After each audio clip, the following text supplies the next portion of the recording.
Good afternoon, everyone. Okay, let's we start with another topic. Yesterday's topic was the functions of central bank, which are remaining in the previous part. Next chapter's same topic is control of money supply. मतलब कि central bank पैसा कैसे control करती है market में आने से और मार्केट से जाने में. तो सबसे पहले कंट्रोल ऑफ मनी सप्लाई क्या हो गया? It is the supply which is controlled by central bank in the market by the commercial bank through the commercial bank. तो पैसा किसको लेंड करती है? कमर्शियल बैंक को. तो कमर्शियल बैंक उसको देती है पब्लिक को, मतलब कि सिटीजन्स को.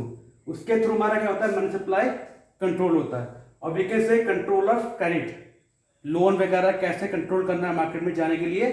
उसके कुछ फंक्शंस हैं. इसके दो तरह के होते हैं, एक होता है क्वांटिटेटिव, एक होता है क्वालिटेटिव. क्वांटिटेटिव मतलब कि in the terms of quantity, ठीक है.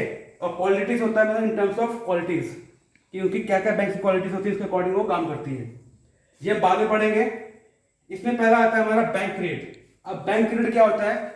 मोस्ट ऑफ द स्टूडेंट में अंडरस्टैंड की जिस रेट पे हमको लोन मिलता है कमर्शियल बैंक से, ये रेट वो नहीं होता है, बट ये रेट होता है जिस रेट पे सेंट्रल बैंक पैसा देती है कमर्शियल बैंक को. किसको?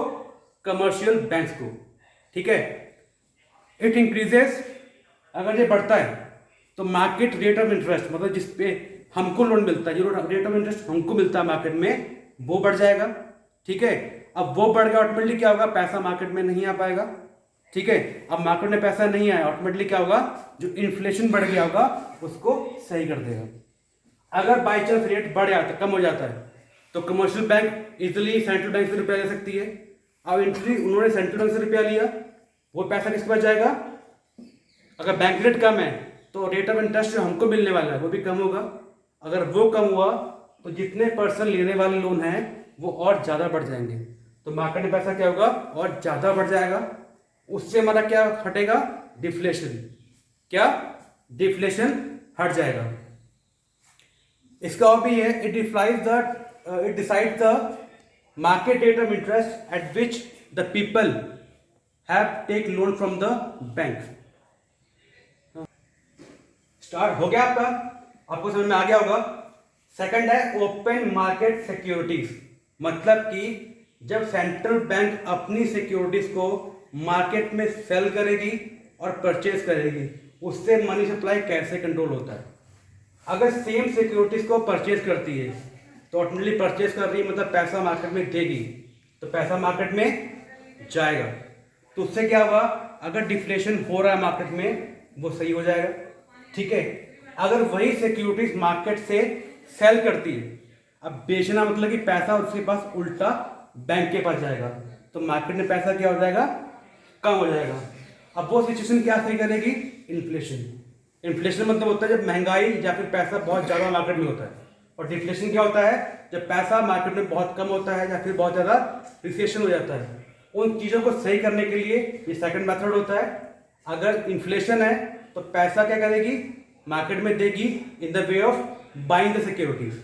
अगर डिफ्लेशन है तो मार्केट में सिक्योरिटीज को सेल करेगी और पैसा वापस आ जाएगा. फिर आपका आता है रेपो रेट. अब रेपो रेट क्या होता है? रेपो रेट वो होता है जिस रेट पे कमर्शियल बैंक को सेंट्रल बैंक लोन देती है. अब बैंक रेट हमारा होता है फॉर अनलिमिटेड टाइम लिमिट. इसमें कोई टाइम लिमिट नहीं होती है, आपको कुछ चीज रखनी नहीं पड़ती ऐसा सिक्योरिटी. बट रेपो रेट में क्या होता है? आपको एक सिक्योरिटी रखनी पड़ेगी, ऐसा जिसे बोलते हैं मॉर्गेज, तभी आपको रेपो रेट काम करेगा.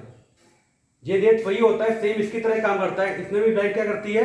कमर्शियल बैंक को पैसा देती है. इसमें भी सेंट्रल बैंक पैसा देती है कमर्शियल बैंक को.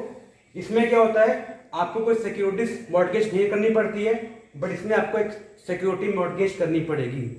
It is for a short period, it is for a long period. और इसको हम बोल सकते हैं रीपरचेज रेट. रीपरचेज रेट भी बोल सकते हैं इसको. वो क्यों बोलते हैं?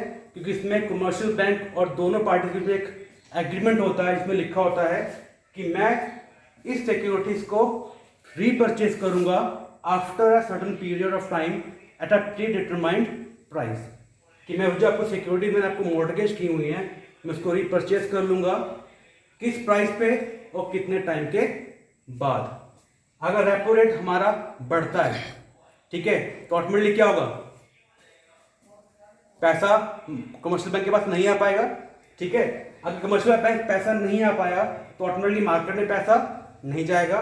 तो अगर मार्केट में इन्फ्लेशन है तो उसको हटाने के लिए रेपो रेट को बढ़ा दिया जाता है, तो मार्केट में पैसा नहीं आता। अगर रेपो रेट को कम कर दिया जाए, जो मार्केट में डिफ्लेशन हो रहा है उसको हटाने के लिए रेपो रेट कम होगा तो पैसा मार्केट में और ज़्यादा जाएगा, तो डिफ्लेशन हमारा सही हो जाएगा। तो बाकी rest of the point in quantitative अगली वीडियो में समझाएंगे। अभी इसमें 4 पॉइंट और है, ठीक है। टिल देन आप इसको पढ़िए, अगर समझ में नहीं आता है तो मुझसे पूछिए, कमेंट करिए। Thank you and have a nice day.